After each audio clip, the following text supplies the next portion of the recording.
Iran ने America को फिर कड़ी चेतावनी दी है। अमेरिका के साथ शांति बातचीत यानी अमन समझौता रोकने के बाद ईरान ने कहा है कि अब वो डिफेंसिव नहीं, फुल्ली ऑफेंसिव पोस्चर अपनाने की तैयारी कर रहा है।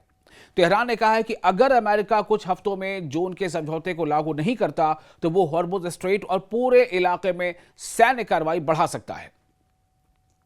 अमेरिका ने फिलहाल उस इंटरिम डील को आगे बढ़ाने से इनकार कर दिया है। ट्रंप ने ओमान को भी धमकी दे दी। अमेरिकी प्रेसिडेंट डोनाल्ड ट्रंप ने कहा है कि ईरान को सरेंडर करना चाहिए और अमेरिका जून वाले समझौते को एक्सटेंड नहीं करेगा। उन्होंने ओमान को धमकी देते हुए कहा है कि अगर वो हॉर्मुज स्ट्रेट को लेकर ईरान के साथ अमेरिकी हितों के खिलाफ गया तो अमेरिका उस पर हमला कर सकता है। ओमान इस वक्त ईरान और अमेरिका के बीच शिपिंग और बातचीत का रास्ता निकालने की कोशिश कर रहा है। हॉर्मुज स्ट्रेट पर शिपिंग बुरी तरह कम हुई। ईरान अमेरिका तनाव के बीच और इस तरह की वजह से दुनिया के सबसे अहम ऑयल रूट्स में से एक स्ट्रेट ऑफ हॉर्मुज में जहाजों की आमदोरफ्त बहुत कम हो गई है। रॉयटर्स के मुताबिक शनिवार को सिर्फ 5 कमोडिटी वेसल्स इस रास्ते से गुजरे, जबकि पिछले वीकेंड में यह तादाद 31 थी और रविवार को कोई वेसल दर्ज नहीं हुआ। इससे दुनिया में ऑयल सप्लाई को लेकर चिंता बढ़ गई है। गजा पर ट्रंप की पीस कोशिश फिर अटक गई। डोनाल्ड ट्रंप के एनवॉय जैरेड कुश्नर ने इस्राइल और हमास के नेताओं से 2 दिन बातचीत की, लेकिन गजा वॉर खत्म करने पर कोई ब्रेक थ्रू नहीं हुआ।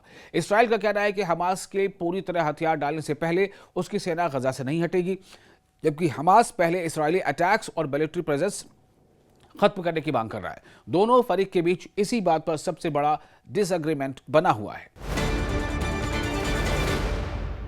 दक्षिणी लेबनान में इस्राइली स्ट्राइक्स, 11 लोगों की मौत।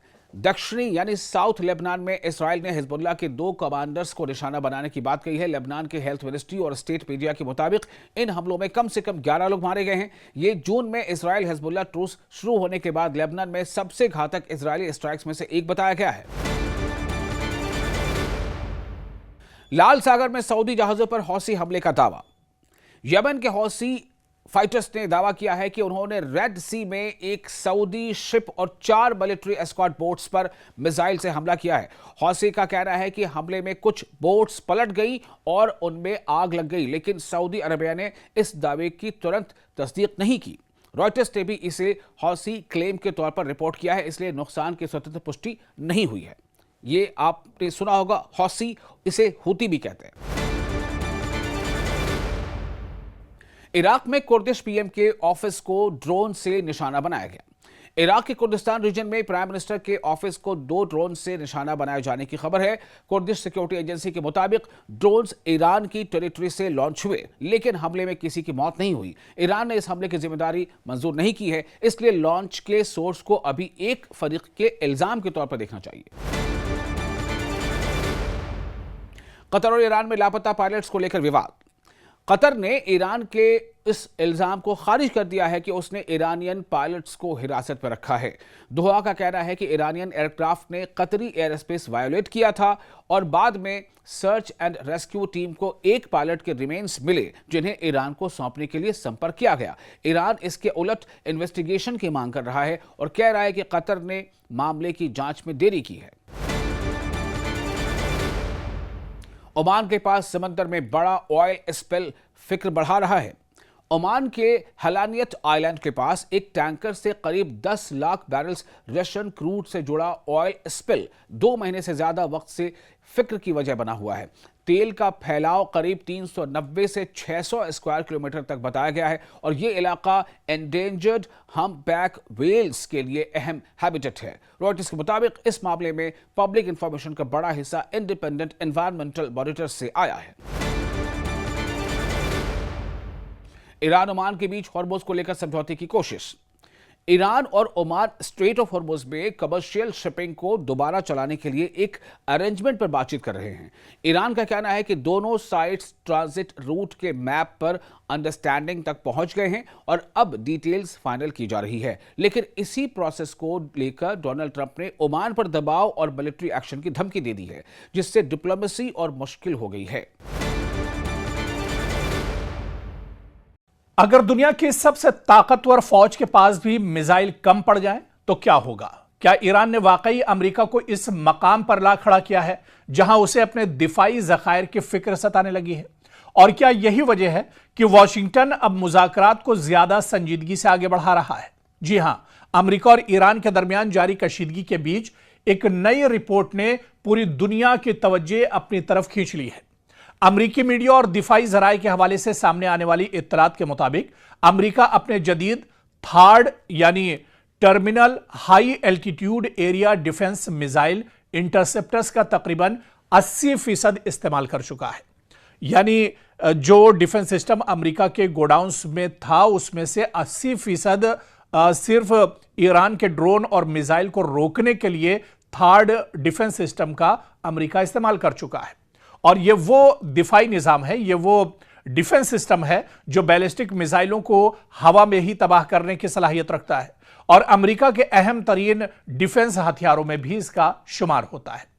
रिपोर्ट के मुताबिक ईरान के साथ जंगी कार्रवाइयों और खित्ते में मुसलसल दिफाई ऑपरेशंस के दौरान अमेरिका ने बड़ी तादाद में थर्ड, पैट्रियट और दीगर इंटरसेप्टर मिसाइल इस्तेमाल किए हैं।